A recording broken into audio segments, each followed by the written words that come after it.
If there is no God, Freud will give you a brilliant explanation of why religion is invented as a wish fulfillment, if there is no God. But then he says, of course, if there is a God, Freud will give you an equally brilliant explanation of why atheism is a wish fulfillment of the desire not to meet God and to have anything to do with him. Welcome aboard.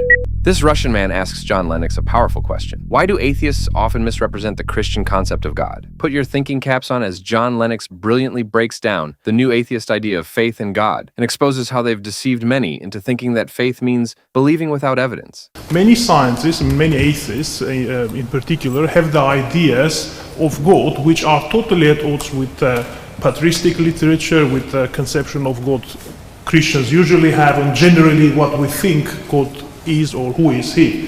How do we get around that problem?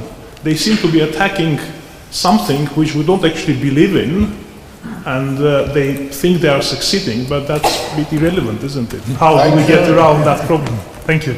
It's the redefinition of faith that the new atheists have been very clever in putting around.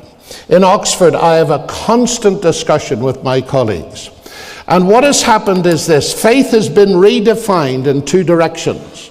Direction number one is that it's a peculiarly and solely religious concept. It's got no application to science. Secondly, it means believing where there is no evidence. Now, if you want to do an interesting exercise, look up the OED and Webster's dictionary, and you'll see a difference between them, because Webster's dictionary, I was amazed when I discovered this, now is an entry, faith, believing where there's no evidence.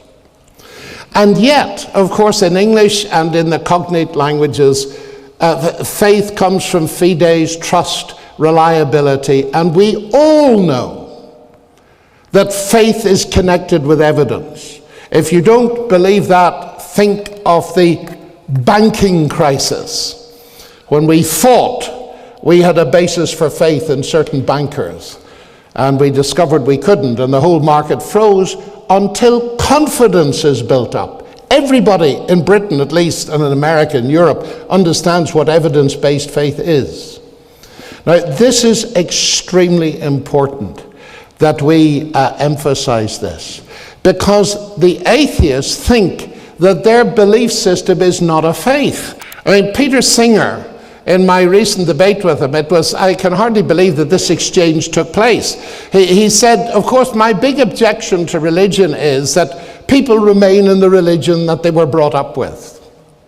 I just told him honestly that my parents were believers from a sectarian country, but they weren't sectarian and they'd allowed me to think. So I was the prime example. So I turned to him and I said, Peter, tell me about your parents. What were they? Were they atheists? Yes. Oh, I said, so you remained in the faith that you were brought up in? Oh, but he said, it isn't a faith. I said, really? Don't you believe it? Now, that little interchange gives the whole thing away, doesn't it? Look at the concepts of faith and belief that lie behind that. Now, this is one of the world's top philosophers. I was just staggered by this, you see. So we have a job to do to explain what John does in his gospel so brilliantly, that faith is not something that just happens to people. It's a response to evidence. These things are written. These things are written in order that you might believe. Here is the basis. And faith is based on evidence. Otherwise, by definition, you wouldn't need the New Testament. If faith is believing where there's no evidence, then the greatest faith is shown by the people who never read the New Testament. Because it is evidence, I'm sorry to say. And what the new atheists have cleverly done is redefine faith so they don't realize that theirs is a faith system. And I explained where faith is involved in science, but in their system, you see, Dawkins accused me, well, he quite rightly, he sussed out that I am an Zeusist, and I confess it to you, I don't believe in Zeus.